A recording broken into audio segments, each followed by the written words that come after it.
Los globalistas, con su propia definición de progresismo, en cabeza de George Soros, han invertido miles de billones en deformar la intelectualidad actual, llegando a revivir la época del oscurantismo posrománico. Hola, mi nombre es Awisa Natán.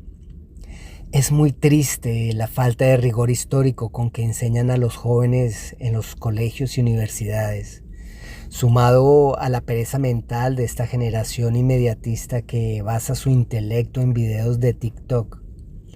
Por eso el progresismo promueve mitos mezclando mentiras con verdades. Por ejemplo, primero, el oscurantismo no es la Edad Media.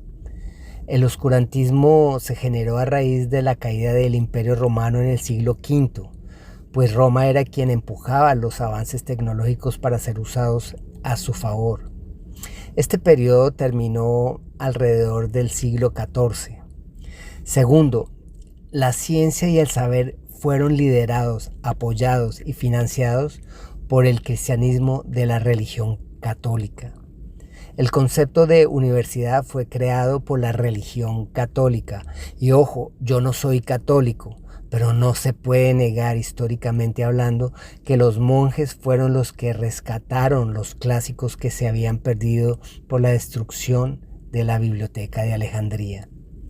Tercero, hace poco más de un siglo existe una secta de anticristianismo que a través de dogmas y mitos que no admiten discusión, donde se utiliza la burla, la censura, la persecución y hasta la violencia física en lugar de los argumentos y o datos históricos, ha inventado personajes a manera de evangelistas, apóstoles y mártires. Tenemos el caso de Galileo Galilei. Primero, Galileo nunca recibió un centavo que no proviniera del mecenazgo a través de la iglesia.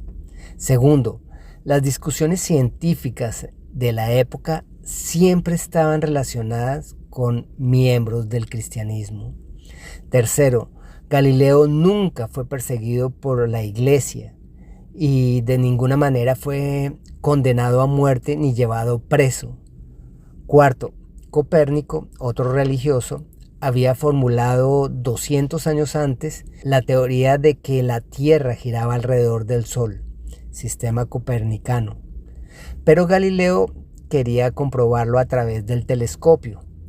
Debido a la inexactitud de estos aparatos tan novedosos en esa época, no se ofrecían datos confiables.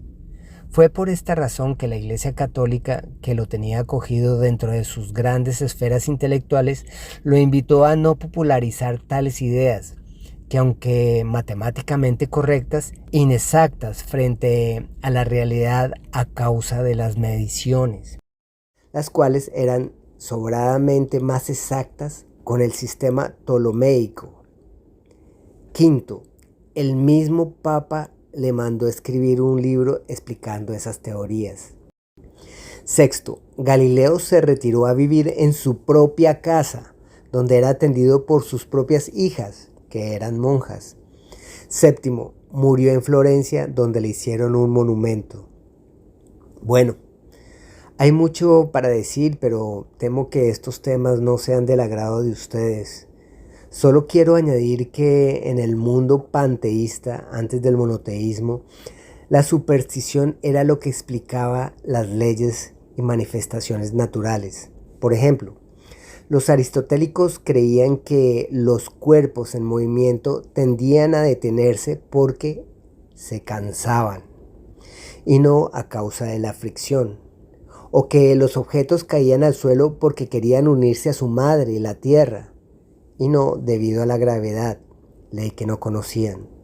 Solo hasta la llegada del cristianismo fue que se comenzó a analizar científicamente la obra de Dios, que era una manera de comprender su voluntad. Y así comenzaron a desvelarse las leyes que rigen nuestro universo. Gracias.